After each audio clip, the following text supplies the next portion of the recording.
Hello everyone, नमस्कार। स्वागत है आप सभी का लोधा जी क्लासेस के बीए प्लेटफॉर्म पर।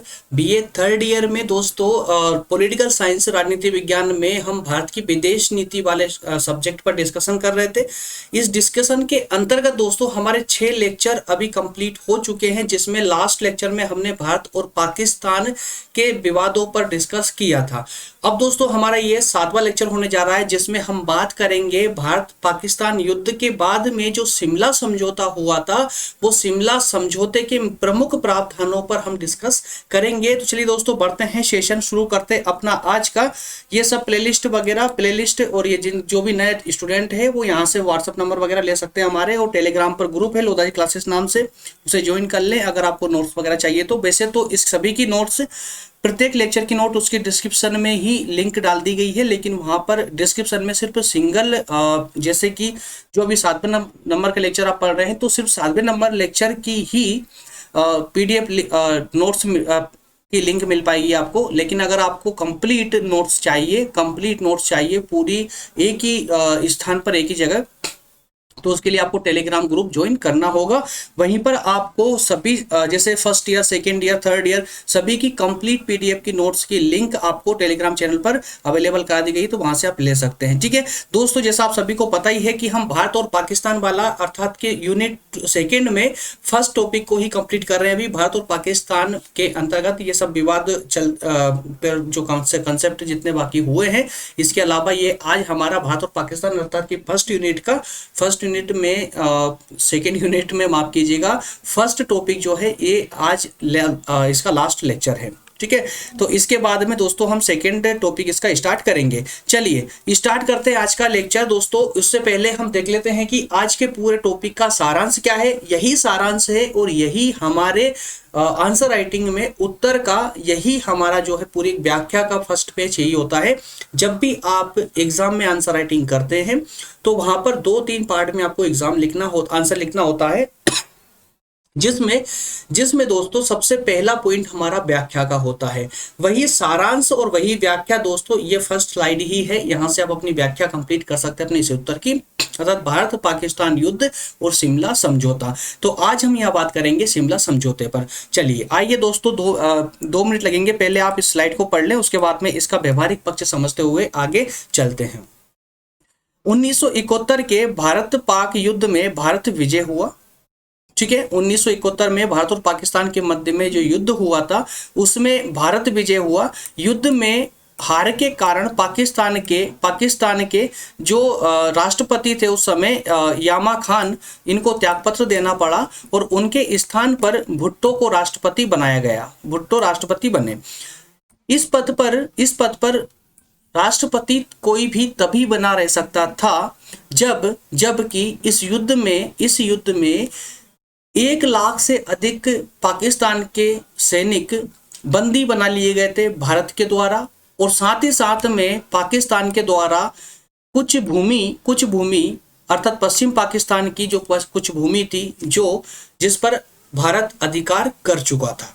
ठीक है, तो कोई भी राष्ट्रपति जो नया निर्वाचित होकर आ रहा था वो तभी इस पद पर रह सकता था जब हिंदुस्तान से उसके सैनिक और जमीन दोनों को मुक्त करा ले। ठीक है ना, तो इसी प्रोमिस के साथ ही भुट्टो इस पद पर बनी थी, पद पर आई थी, निर्वाचित हुई थी, क्योंकि उनका निर्वाचन से पहले उनका कहना था कि मैं जो है भारत से 1 लाख बंदी बना लिए गए हैं, युद्ध बंदी, उनको और पाकिस्तान की जमीन वापस लूंगी। ठीक है, तो भुट्टो ने वार्ता के लिए प्रस्ताव भेजा, जिसे भारत ने स्वीकार भी कर लिया और इसे ही शिमला समझौते के नाम से जाना जाता है। अब 2 लाइन में सिर्फ आप इस प्रकार इसको याद रखेंगे कि भारत और पाकिस्तान का 1971 में जो युद्ध हुआ था, उस युद्ध के बाद में दोस्तों, उस युद्ध में भारत विजय हुआ, पाकिस्तान की एक करारी हार हुई थी, और वो तो पहले से ही निश्चित थी। पाकिस्तान को पहले ही पता था कि भारत से वो जीत नहीं पाएगा, लेकिन फिर भी, है ना, तो क्योंकि बंदर गुलाटी मारना बंद नहीं कर सकता। तो इस प्रकार से दोस्तों जब ये युद्ध हुआ, इसमें भारत विजय हुआ, तो इस युद्ध में पाकिस्तान के 1 लाख से ज्यादा सैनिकों को भारत के द्वारा बंदी बना लिया गया था। साथ ही पश्चिमी पाकिस्तान के कुछ हिस्से पर भारत के द्वारा अधिकार कर लिया गया था। ठीक है, अब जब पाकिस्तान की हार हुई इस युद्ध में तो वहां के राष्ट्रपति को पद से इस्तीफा देना पड़ा और नए राष्ट्रपति के लिए शर्त ये थी कि जो भी नया राष्ट्रपति बनकर आए वो इस शर्त के साथ आए कि भारत से भूमि और युद्ध बंदियों को वापस ले सके। तो इसी प्रोमिस के साथ में भुट्टो ने ये कार्यभार संभाला, राष्ट्रपति पद संभाला। ठीक है, भुट्टो जैसे ही राष्ट्रपति बने, इनके तुरंत बाद में इन्होंने भारत को एक प्रस्ताव भेजा कि साहब ये कि हम आपके साथ में संधि करना चाहते हैं, हम आपके साथ समझौता करना चाहते हैं। तो जैसे ही ये प्रस्ताव भारत के पास पहुंचा, अब चूंकि भारत ने शुरू से ही शांतिपूर्ण नीति का समर्थन किया है, तो भारत ने इस प्रस्ताव को तुरंत स्वीकार कर लिया।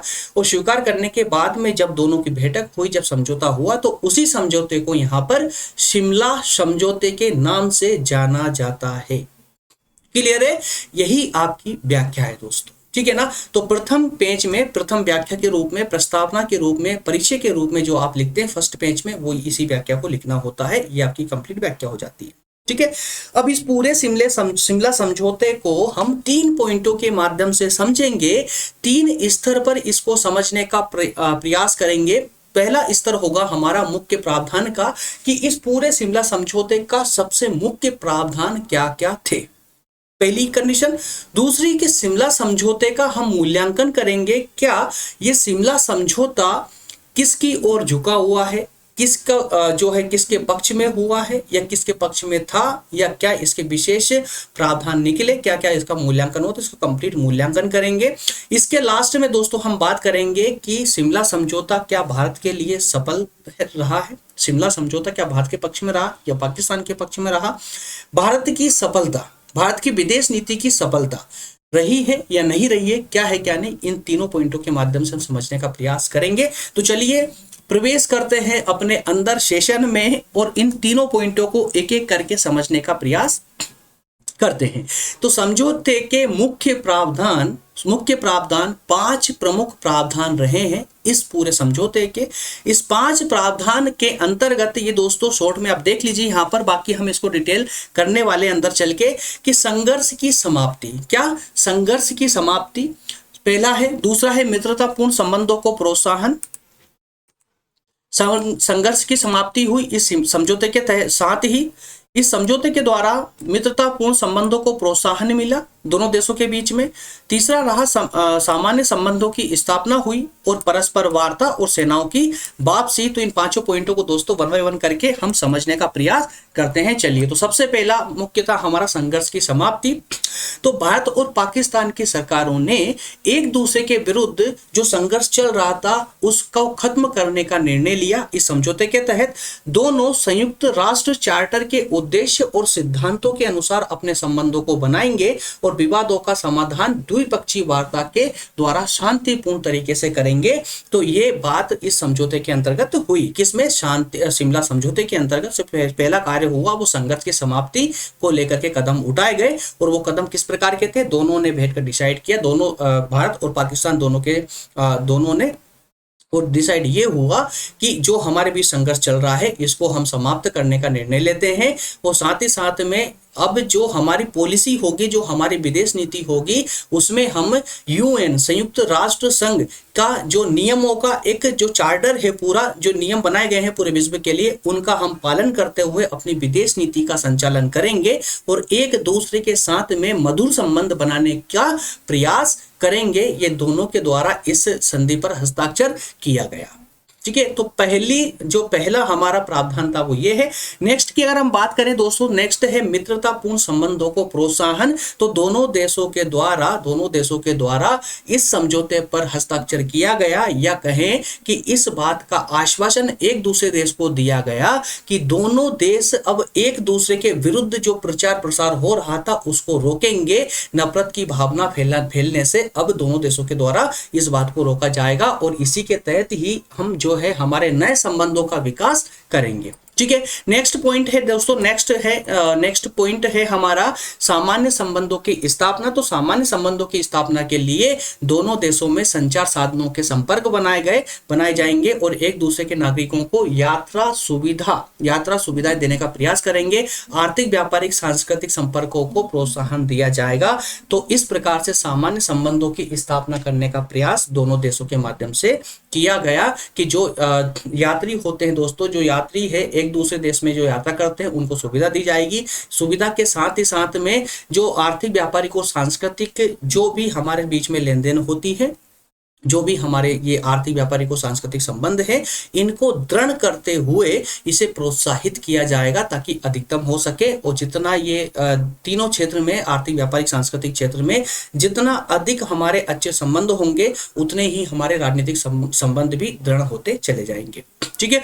नेक्स्ट पॉइंट है इसी में परस्पर वार्ता। तो इसी संधि में अर्थात इसी शिमला समझौते के अंतर्गत ये भी बात रखी गई कि दोनों देश समय समय पर एक दूसरे से वार्तालाप करते रहेंगे, जिससे कि विवाद के मुद्दे उत्पन्न होने से पहले ही समाप्त हो जाए।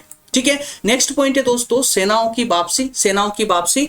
और इसी शिमला समझौते के अंतर्गत एक अन्य समझौता यह भी हुआ कि जो मिलिट्री फोर्स या कहें कि जो सेना इस युद्ध के दौरान जो देश की सीमाओं पर, जो देश की एक दूसरे की सीमा पर लगी हुई थी, या कहें कि जो सिर्फ इस युद्ध करने के लिए जिन सेनाओं को गठित किया गया था, उन सेनाओं को वापस से विघटित करके बिखेर के जिस अंतरराष्ट्रीय सीमा से उस सेना को लाया था, वापस से अंतरराष्ट्रीय सीमा पर ही उन सेनाओं को लगा दिया जाएगा, जिससे दोनों देशों के अंदर, दोनों देशों के आंतरिक क्षेत्र में एक शांति का माहौल स्थापित हो सके।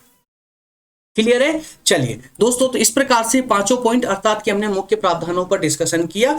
बताइए कहीं स्पीड ज्यादा तो नहीं हो रही है? वैसे मेरे अकॉर्डिंग तो स्पीड ज्यादा नहीं हो रही। क्यों? क्योंकि एकदम आसान पॉइंट थे, सिंपल पॉइंट थे, जिनको आपने भली भांति रूप से समझ लिया है। अब नेक्स्ट पे हम बात करेंगे दोस्तों शिमला समझौते के मूल्यांकन पर। अब इसका हम मूल्यांकन करेंगे, क्या भारत ने ये सही कदम उठाया था? क्या भारत की विदेश नीति के तहत ये सही कदम था? शिमला समझौता करना क्या भारत के हित में रहा है या नहीं रहा है? अब चलिए थोड़ा सा इसका मूल्यांकन करते हैं। मूल्यांकन मतलब इसका पोस्टमार्टम करना।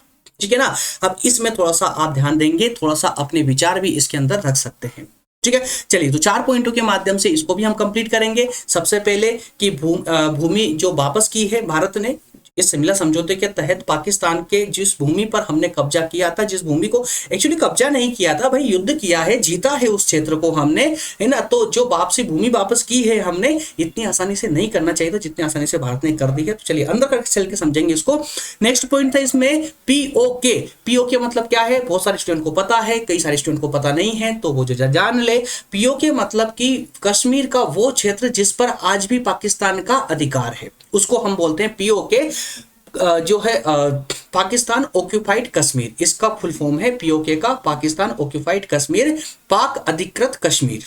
ठीक है ना। नेक्स्ट होगा हमारा स्थायी शांति। इससे भी स्थापित नहीं हो पाई शिमला समझौते से। तो इस शिमला समझौते का जो हमारा कदम था ये उचित नहीं था, यह कहें कि भारत के हित में नहीं रहा। नेक्स्ट है कूटनीतिक पराजय। तो हमारी जो ये कूटनीति थी अर्थात जो विदेश नीति थी, जो हमारी योजना थी, उसकी पराजय का एक प्रमुख ये एक दृश्य रहा है। कौन? शिमला समझौता। ठीक है ना। चलिए तो बात करते हैं दोस्तों, एक एक पॉइंट करके, एक एक पॉइंट पर हम डिस्कस करते हैं थोड़ा सा डिटेल में, ताकि आपको एग्जाम में आंसर राइटिंग करने के लिए काफी पर्याप्त डाटा यहां से मिल सके। चलिए सबसे पहला पॉइंट है हमारा भूमि वापसी अनुचित। तो इसको व्यवहारिक तथ्य से समझे कि 1971 में पाकिस्तान के साथ में जो युद्ध हुआ था, पाकिस्तान को जिस करारी हार का जो सामना करना पड़ा था, जिस प्रकार से उस पाकिस्तान की हार हुई थी भारत के साथ में, उस ही युद्ध के अंतर्गत ही भारत ने काफी पश्चिमी पाकिस्तान में जो है काफी क्षेत्र पर भारत ने अधिकार किया था। क्योंकि हम हमेशा बोलते हैं कि भाई जब भी मारेंगे आपके घर में घुसकर मारेंगे,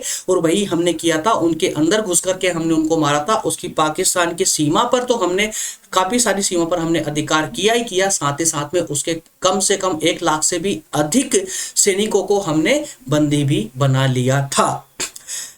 अब चूंकि पाकिस्तान की 1 लाख सेना हमारे जो है बंदी गृह में बंद थी, अर्थात बंदी थे। पाकिस्तान के काफी क्षेत्र पर हम अधिकार कर चुके थे। तो अब पूरी स्थिति भारत के पक्ष में थी। अब पूरी स्थिति भारत के पक्ष में थी। भारत जैसे चाहता तिगनी का नाच पाकिस्तान से नचवा सकता था, लेकिन हमारे जो पहले के जो नेता रहे हैं, जिन्होंने भारत की विदेश नीति को इतना शांति प्रिय बना दिया था, इतना शांति प्रिय बना दिया था, वो कहते हैं ना कि ज्यादा मीठे में भी कीड़े पड़ जाते हैं, है ना। तो हर चीज की अति एक हमेशा भयानक ही होती है। तो ये हमारे लिए नुकसानदायक रही थी, क्योंकि हमने कुछ ज्यादा ही नम्रता का परिचय दिया था। ठीक है, तो इस कारण से हम ये कह सकते हैं कि ये सेना की वापसी और भूमि का वापस करना ये हमारे लिए उचित नहीं रहा है, बल्कि इन पर कब्जा जमा करके हम पाकिस्तान से अपनी बातें मनवा सकते थे।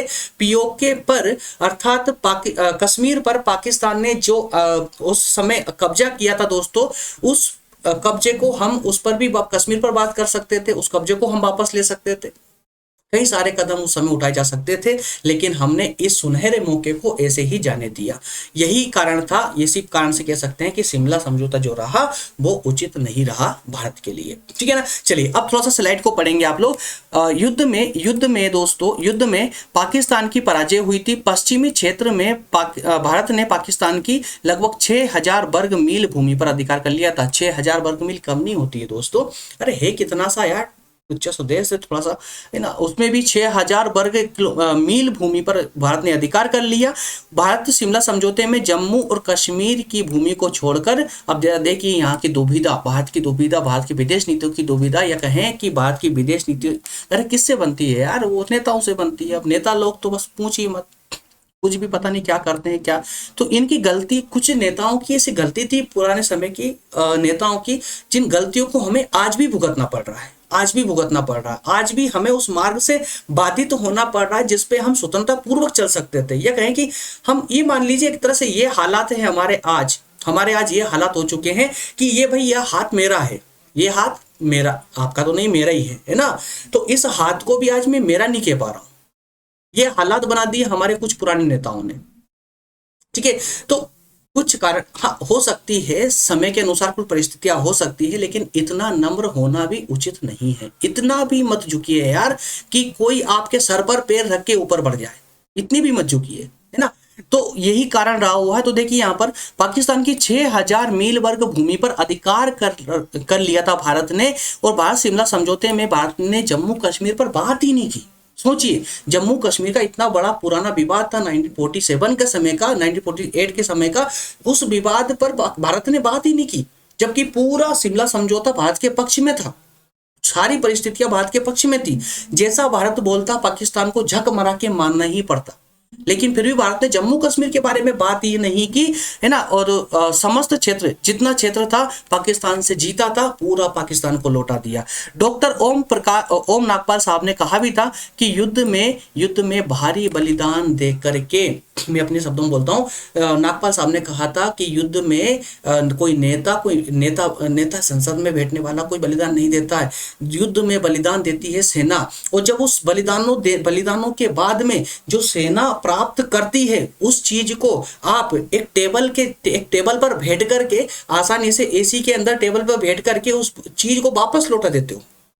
सेना ने जो अपने जान देकर जिस चीज को प्राप्त किया है, उसको आप टेबल पे बैठ के, एसी में बैठ करके उसको वापस लौटा देते हो, तो सोचिए सेना का मनोबल टूटेगा या नहीं टूटेगा। जिन्होंने बलिदान दिया है उसके दिल पर क्या बीतेगी। नेता लोग नहीं सोचते हैं ये, है ना, क्योंकि नेता वहां युद्ध लड़ने नहीं जाता है, बल्कि युद्ध लड़ने कौन जाता है, मिलिट्री फोर्स जाती है। तो मेरा मानना ये है दोस्तों कि जब भी इस प्रकार की कोई संधियां होती है ना, तो संसद को वहां से दूर रखिए, बल्कि जिसने युद्ध लड़ा है ना वही संधि करे, तब जाकर के कोई भी संधि उचित रूप से हो पाएगी, है ना। तो शिमला समझौते से हमें यही सीखने को मिलता है, क्या सीखने को मिलता है कि हमारे जवान जिस दबाव में रहते हैं, या कहें कि जिस उत्साह के साथ में युद्ध करते हैं, उसका आखिरी परिणाम उन्हें संसद के इस नाकारे रवैये का भुगतान भुगतना पड़ता है ना।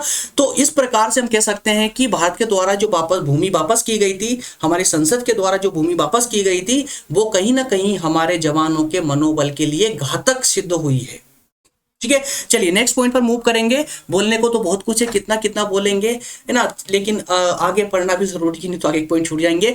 पीओके पर पाक की प्रभुता, पीओके पर पाक की प्रभुता, वही कश्मीर जिस पर पाकिस्तान ने कब्जा आज भी कर रखा है। तो भारत ने आजाद कश्मीर, आजाद कश्मीर दोस्तों, आजाद कश्मीर मतलब कि वही पीओके है ना, क्योंकि पीओके जिस पर पाकिस्तान ने कब्जा कर रखा है ना, पाकिस्तान उस कश्मीर को आजाद कश्मीर बोलता है। भाई बोलेगा ना वो, तो क्यों, क्योंकि उसने बाहर से छीन लिया है, तो बोलते हैं भाई इतने कश्मीर को हमने आजाद करवा लिया है, और जो कश्मीर भारत के पास में है उसको भी आजाद करवाना है, इसलिए बार बार एक मच्छर की तरह बार बार डंक मारता रहता है ना, हो तो जाता, उससे कुछ है नहीं है। चलिए, तो भारत ने आजाद कश्मीर को जम्मू कश्मीर का ही भाग माना है, बिल्कुल आज तक मानता आया है सिर्फ मान ही रहा है। शिमला समझौते में भारत ने आजाद कश्मीर को लेने का कोई प्रयास नहीं किया, इस प्रकार इसे पाक के अधिकार में ही इस शिमला समझौते को मानने को हम विवश है ना। जो शिमला समझौता हुआ है पाक के हित में ही गया ना पूरा समझौता, ठीक है, क्योंकि भारत को जो चाहिए था वो मिला ही नहीं है, और कोशिश ही नहीं की ना, मिलेगा कहां से। ठीक है, नेक्स्ट है स्थायी शांति नहीं हुई है। भाई भारत ने जो युद्ध के बाद में मैं आपको बार बार बोल चुका हूं कि पाकिस्तान की सेना, पाकिस्तान की भूमि भारत के पास में थी। भारत जैसे चाहता इस जो समझौता हुआ था समझौते को मोड़ सकता था, लेकिन भारत ने कोई प्रयास नहीं किए। पाकिस्तान से जो है जब संधि हुई, समझौता हुआ, तो पाकिस्तान से बोला गया कि साहब हमें हमारे सैनिक वापस चाहिए। भारत ने दोनों हाथ बढ़ाकर बोले साहब ले लो, हमें हमारी भूमि वापस चाहिए, साहब ले लो, और कुछ ये तो बोल देना, हम पैसा भी दे देंगे ताकि आप खाओ पियो, जो आपके युद्ध में नुकसान हुआ वो भी हम भरपाई कर देंगे, है ना। तो ये सारी बातें जो है इन संसद के द्वारा बोल दी गई और वापस लौटा दिए गए, इतनी आसानी से लौटा दिए गए जितने की नहीं लौटाना चाहिए था। भारत को इस समझौता भारत के हक में ही जाता, अगर भारत पूरी तरह से भारत के द्वारा संसद के माध्यम से नेताओं के द्वारा अगर अपनी डिमांड रखी जाती तो ये पूरा समझौता भारत के हित में होता, लेकिन भारत के हित में नहीं हुआ। और नहीं होने से बहुत सारी ऐसी बातें थी जो भारत इसको बोल सकता था, और बहुत सारे ऐसे प्लानिंग हो सकती थी, क्योंकि पूरे विश्व में याद रखिएगा इस बात को, पूरे विश्व में भारत के जैसी विदेश नीति कोई नहीं बना सकता, भारत जैसी प्लानिंग कोई नहीं कर सकता। भारत की जो कूटनीति है ना, पूरे विश्व में प्रशंसा होती है उसकी, याद रखिएगा। तो फिर वो विद्वान लोग कहाँ गए थे उस समय, भाई कुछ ऐसी योजना बना करके पाकिस्तान के सामने पेश करते, प्रस्तुत करते कि पाकिस्तान तो घुटने पे पहले से ही था, उसे हस्ताक्षर करने ही पड़ते, और उन योजनाओं के द्वारा भारत और पाकिस्तान के बीच में स्थायी समझौता हो सकता था, स्थायी शांति स्थापित हो सकती थी। लेकिन भारत ने प्रयास नहीं किया, पाकिस्तान के लिए फिर से मार्ग छोड़ दिया कि आइए आप तो हम पर आक्रमण कीजिए, आइए हम पर बमबारी कीजिए, आतंकवाद फैलाइए, है ना। तो इस प्रकार के कोई प्रयास नहीं किए गए भारतीय संसद के माध्यम से, भारतीय समझौताकारों के द्वारा कोई ऐसा प्रयास नहीं किया गया। इसी कारण से पाकिस्तान आज भी गुलाटी मार रहा है, चाहते तो वो गुलाटी मारना बंद करवा सकता था शिमला समझौते के अंतर्गत। ठीक है, नेक्स्ट है दोस्तों कूटनीति की पराजय। बहुत अच्छे से आप समझ चुके हैं, कूटनीति की बिल्कुल पराजय हुई है हमारी, विदेश नीति की बिल्कुल पराजय हुई है। हमने किसी योजना पर कोई कार्य ही नहीं किया, सामने वाला भीख मांगने के लिए आया और हमने उठा करके उसे दे दिया, बस इतना ही रहा। आपके घर पे आते हैं ना सुबह सुबह मांगने वाले, और आप पर्चे जाकर उसको पैसा पकड़ा देते हो, बस ऐसा ही हुआ है। ठीक है, हाँ उसका था, लेकिन भाई युद्ध में विजय प्राप्त किया, उसके क्षेत्र पर अधिकार किया, बहुत कुछ था आपके पास में उस समय, लेकिन आपने प्रयास नहीं किया। कहां से होगा पाकिस्तान। अच्छा ये सोचिए कि जो विजय के द्वारा आपने 1 लाख सैनिकों को बंदी बनाया था और उसकी भूमि पर अधिकार किया था, अगर यही पक्ष क्या पाकिस्तान कर लेता, अगर आपके अर्थात भारत के 1 लाख सैनिकों को बंदी बना लेता पाकिस्तान, और आपकी 6000 मील वर्ग भूमि पर अधिकार कर लेता, तो क्या पाकिस्तान छोड़ देता? किसी लाहौर समझौते के तहत क्या वो आपको वापस कर देता? कश्मीर पर अधिकार किया था, क्या कश्मीर आपको वापस कर दी उसने? जितने भी सैनिकों या जिसको भी बंदी बनाता वो क्या करता था? गर्दन काट के गर्दन भेजता था आपके देश में, बॉर्डर पर फेंक देता था, है ना। तो उससे भी कुछ नहीं सीखे आप लोग, उससे भी कुछ नहीं सीखे, बल्कि सीखना चाहिए था। ठीक है, तो ये हमारी कूटनीति की पराजय नहीं तो क्या है ये बताइए। सवाल बहुत सारे हैं दोस्तों, उस समय के लिए सवाल बहुत सारे हैं, इसीलिए हम कहते हैं ना कि देश अब बदल रहा है, भारत अब जाग रहा है, भारत अब जवाब देना सीखा है। आप किसी की गर्दन काट के दिखाए, छोड़िए। तो कूटनीति की पराजय हुई है, आप समझ चुके हैं, इस पॉइंट को भी आप स्वयं पढ़ करके इसको समझ लेंगे। ठीक है, नेक्स्ट है दोस्तों समझौते की सफलता। ठीक है, वैसे तो ये नाम मात्र का पॉइंट है, मैं स्पष्ट बोल रहा हूँ, ये नाम मात्र का पॉइंट है, बनावटी पॉइंट है। संसद के सपोर्ट में हम बोलेंगे, क्यों बोलेंगे, क्योंकि चूंकि हम छात्र हैं, है ना, ज्यादा हम बोल नहीं सकते, ज्यादा विरोध करेंगे तो फिर हमें एग्जाम में मार्क्स नहीं मिलेंगे, चूंकि एग्जाम में मार्क्स भी तो लेना है, सीखते हुए भी चलना है, मार्क्स भी लेना है। सीखना क्या है मैं आपको बताते चलूंगा, ठीक है, वो मार्क्स कैसे लेना है, नंबर कैसे लेना है एग्जाम में, वो भी आपको बता चलूंगा। और इसी के लिए, सिर्फ नंबर के लिए ये पॉइंट आपके लिए रखा है मैंने, मेरी तरफ कोई भावनाएं इस पॉइंट को लेकर नहीं है, बिल्कुल भी मैं इसके पक्ष में नहीं हूँ इस पॉइंट के। ठीक है, जो स्लाइड आपको बता रहा हूँ इसमें सिर्फ और सिर्फ आपको एग्जाम में लिख करके सिर्फ नंबर लेने के लिए है, इससे बिल्कुल भी आप अटैच नहीं है, ये मान लीजिए। ठीक है, सब के सब बकवास है, ये बातें सब बकवास है, लेकिन 4 पॉइंटों के माध्यम से हम इसको करेंगे कंप्लीट, ताकि एग्जाम में कभी अगर क्वेश्चन आता है तो हम बिल्कुल उसको लिख सके, और मैक्सिमम क्वेश्चन आता ही आता है। ठीक है ना, चलिए, तो 4 पॉइंटों में सबसे पहला विवेकपूर्ण समझौता। विवेकपूर्ण समझौता, अब दोस्तों मैं अपने आप को साइड में रख के और सिर्फ इसकी लैंग्वेज बोलूंगा, समझते चलिएगा आप लोग। शिमला समझौता एक विवेकपूर्ण कदम था। इससे भारत ने यह प्रमाणित कर दिया कि वह अपने पड़ोसी देशों से मित्रतापूर्ण संबंध चाहता है। पाकिस्तान से जीती हुई भूमि सहजता से लौटाकर भारत ने पाकिस्तान को मित्रता करने का एक और अवसर दिया। आप एक अवसर दो या 1000 अवसर दो, कुछ नहीं होने, लेकिन भारत ने सिर्फ यही समझौता, शिमला समझौता करके ये दिखाया पूरे विश्व को कि हम अपने शत्रु देशों को भी मित्रता करने के लिए हमेशा अवसर प्रदान करते हैं, हमेशा, एक और अवसर नहीं, हमेशा अवसर देते रहते हैं।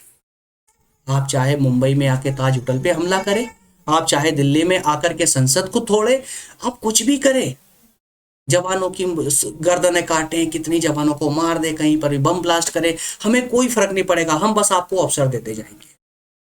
ठीक है, तो ये हमारा विवेकपूर्ण समझौता है। ठीक है, नेक्स्ट पॉइंट है परस्पर वार्ता। इस समझौते में कोई मध्यस्थ नहीं था, इस समझौते में कोई मध्यस्थ नहीं था, और भाई होगा भी क्यों होगा मध्यस्थ? कोई मध्यस्थता की आवश्यकता कब पड़ती है बताइएगा? जब दो पक्षों के बीच में, दोनों पक्षों का जो वजन है वो बराबर हो, दोनों पक्षों का महत्व बराबर हो, तब कोई बीच का व्यक्ति बैठ करके दोनों पक्षों की जो बात है उसको सुलझाएगा। लेकिन यहाँ पर तो हमेशा से भारत ही भारी रहा है भाई, तो जरूरत क्या है किसी तीसरे की? जरूरत भी नहीं थी हम लोगों को, और हमने किसी को आने भी नहीं दिया। तो द्विपक्षीय वार्ता मतलब दो लोगों के बीच में वार्ता हुई थी। इसलिए इस शिमला समझौते पर यह भी आरोप नहीं लगाया जा सकता। हम बिल्कुल, हाँ, ये पॉइंट बिल्कुल सही है कि भाई अब ये भी नहीं कह सकते कि बीच में अमेरिका बैठा था या रूस बैठा हुआ था या इंग्लैंड था या कोई अन्य देश था जिसने ये बातचीत करवाई हमारी, और बातचीत करवाने के तहत ही जो है ये समझौता पाकिस्तान के हक में गया। भाई ये तो भारत ने खुद अपनी नीतियों के तहत आकर के ये समझौता किया था। तो हम ये भी नहीं कह सकते किसी और के दबाव में आकर भारत ने ये सब कुछ किया था, मतलब कि सैनिक और ये भूमि वापस लौट आई थी, ये भी नहीं बोल सकते हम लोग। भारत ने अपनी मर्जी से किया था, है ना, इसलिए इसको परस्पर वार्ता कहा गया है। ठीक है, नेक्स्ट पॉइंट है संबंधों का नया अध्याय। ये पॉइंट यहाँ जहां से शुरू हुआ है ना वहीं खत्म भी हो गया। कहा नया अध्याय? कौन से नए संबंध? हाँ, नए संबंध जरूर बने हैं, लेकिन उस समय से बम ब्लास्ट धीरे धीरे और बढ़ते गए, आतंकवाद और धीरे धीरे बढ़ता गया, पनपता गया। पाकिस्तान भारत दोनों के बीच में जो विवादों की स्थिति वो और ज्यादा बढ़ गई, ब्लास्ट की, बम की तरह ब्लास्ट हुई है ये दोनों की स्थिति, है ना। तो ये और आपस में बढ़ते गई। ये सब फोकट की चीजें खुद स्लाइड में पढ़िए, मैं इतना ज्यादा ये नहीं पढ़ा पाऊंगा। ये सब चीजें, ये सब फोकट की है, ये है ना, बस अपने एग्जाम के लिए तैयार कर लेना इन पॉइंटों को, और आप स्वयं देख लेना। ठीक है, मैं डायरेक्ट आगे बढ़ रहा हूँ। ठीक है दोस्तों, नेक्स्ट पॉइंट में हम बात करेंगे भारत और बांग्लादेश के संबंध के बारे में। एक नया अध्याय स्टार्ट होने जा रहा है, इससे एक जो है नया टॉपिक स्टार्ट होगा। सेकंड टॉपिक से हम स्टार्ट करेंगे इसको। सेकेंड यूनिट के सेकेंड टॉपिक है ये, है ना, भारत और बांग्लादेश संबंध। इसमें भी आपको बहुत कुछ सीखने को मिलेगा। भारत पाकिस्तान से आपको क्या सब कुछ पता था पहले से ही, कुछ सीखने की विशेषता जरूरत नहीं थी। लेकिन हाँ, बांग्लादेश के बारे में आपको इतना कुछ पता नहीं होगा जितना अब हम यहाँ डिटेल में पढ़ने वाले हैं। बहुत अच्छे से ये सेशन कंप्लीट होगा दोस्तों। तो भारत बांग्लादेश के लिए आप रेडी हो जाइए, नेक्स्ट लेक्चर इसी से आना प्रारंभ होगा। मैं नए दोस्तों को बता दूं, डिस्क्रिप्शन में वैसे सब जो हमको कंटिन्यूसली फॉलो करते हैं सभी को पता है कि डिस्क्रिप्शन में क्या क्या मिलता है, क्या नहीं मिलता है। जो नए फ्रेंड है, इसका जो नोट्स अगर आपको डाउनलोड करना है दोस्तों, डिस्क्रिप्शन में उसकी लिंक है, सिर्फ इस लेक्चर की। कंप्लीट सब्जेक्ट के सभी सब्जेक्ट के अगर आपको कंप्लीट नोट्स चाहिए तो आप टेलीग्राम चैनल को ज्वाइन कीजिए। टेलीग्राम ये है लोधा जी क्लासेस नाम से टेलीग्राम पर ग्रुप है, उसको ज्वाइन करें। व्हाट्सएप पर भी आप हमें ज्वाइन कर सकते हैं अपने डाउट क्लियर करने के लिए। ठीक है, मिलेंगे नेक्स्ट सेशन में दोस्तों। और इसके अलावा अगर आप कॉम्पिटिटिव एग्जाम की तैयारी कर रहे हैं तो आ जाइए फटाक से, जल्दी से आ जाइए। डिस्क्रिप्शन में लिंक है नए चैनल की, प्रज्ञान हिंदी जी के नाम से, उस पर आ जाइए। बहुत जल्दी उस पर क्लासेस स्टार्ट होने जा रही है। वहां पर 10 सब्जेक्ट ऐसे हैं जो सभी कॉम्पिटिटिव एग्जाम के लिए आवश्यक है, उन पर बिल्कुल जीरो से क्लास स्टार्ट करेंगे, बिल्कुल जीरो से। अगर किसी ने पहली कभी संविधान शब्द भी नहीं सुना होगा तो भी उसको वो क्लास समझ आएगी। किसी ने इतिहास को हाथ भी नहीं लगाया होगा तो उसको वो भी समझ आएगा, भूगोल भी समझ आएगा, इतिहास भी समझ, इतिहास के अलावा जो है आपकी इकोनॉमी अर्थात अर्थशास्त्र भी आपको कंप्लीट समझ आने वाला है। इथिक्स वगैरह सारे सब्जेक्ट हम कुल लगभग 10 सब्जेक्ट पर अध्ययन वहां स्टार्ट करेंगे। ठीक है, मिलेंगे नेक्स्ट सेशन में दोस्तों। तब तक के लिए आप सभी का बहुत बहुत धन्यवाद। Thank you.